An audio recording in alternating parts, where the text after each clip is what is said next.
Last video में हमने देखा था कि इन्वेस्टिंग क्यों जरूरी है। अब सवाल आता है कि हम अपना पैसा कहां कहां इन्वेस्ट कर सकते हैं। Hello and welcome to your trading CA. मैं हूं सीए इरफान। तो चलिए समझते हैं कि हमारे पास इन्वेस्टमेंट करने के क्या क्या ऑप्शन अवेलेबल है और कौन सा ऑप्शन बेटर है। हम अलग अलग एसेट्स क्लास को इवैल्यूएट करेंगे उनके रिटर्न और रिस्क के बेसिस पर। रिटर्न को कैलकुलेट करने के लिए हम पिछले 10 साल यानी कि 2015 से लेकर 2025 तक का डेटा यूज करेंगे। पहली एसेट्स क्लास है फिक्स्ड इनकम इंस्ट्रूमेंट।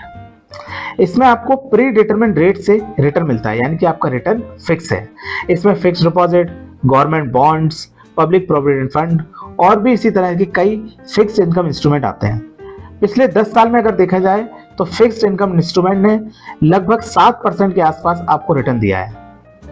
ये सेफ तो है, लेकिन इसमें सबसे बड़ा चैलेंज ये है कि सिंस इसका रिटर्न इंडिया के इन्फ्लेशन रेट के बराबर ही है, तो इसमें आप इन्फ्लेशन को हार्डली बीट कर पाते हो। अगला एसेट्स क्लास है गोल्ड।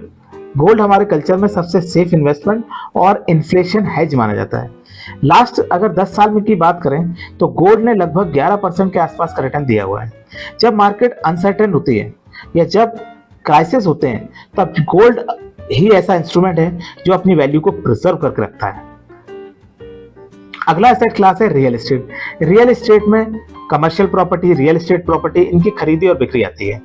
अब रियल एस्टेट का रिटर्न प्रिसाइसली फिक्स करना या एक रिटर्न सभी एसेट्स के लिए बताना पॉसिबल नहीं है, क्योंकि रियल एस्टेट में जो रिटर्न होता है वो डिपेंड करता है इसकी रिस्क प्रोफाइल पर, और इसकी रिस्क प्रोफाइल डिपेंड करती है इसकी लोकेशन पर। हर लोकेशन का अपना एक रिस्क प्रोफाइल है और उस रिस्क प्रोफाइल के अकॉर्डिंग ही उसका रिटर्न मिलता है। तो इसका रिटर्न फिक्स कर पाना पॉसिबल नहीं है।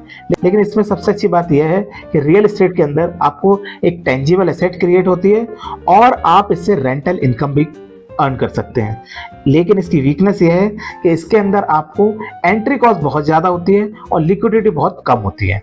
फाइनल एसेट क्लास आता है इक्विटी। इक्विटी का मतलब होता है ओनरशिप। तो जब आप किसी कंपनी का शेयर खरीदते हो तो आप उस शेयर के बराबर उस कंपनी के ओनर बन जाते हो। अब जैसे जैसे कंपनी ग्रो करती है वैसे वैसे आपकी वैल्यू भी मल्टीप्लाई करती जाती है। पिछले 10 सालों में अगर देखा जाए तो निफ्टी 50 टोटल रिटर्न इंडेक्स ने 13% के आसपास का रिटर्न दिया हुआ है।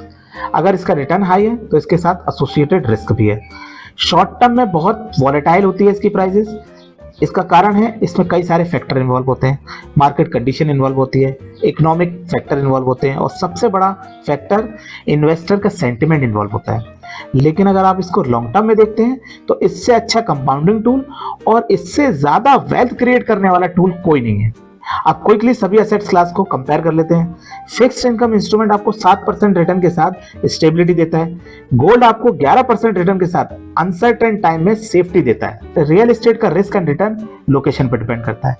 अब बात आती है फाइनली इक्विटी आपको 13% रिटर्न के साथ कंपाउंडिंग प्लस वेल्थ क्रिएशन का बेनिफिट देता है। तो finally equity is the winner in terms of return but with the acceptable risk.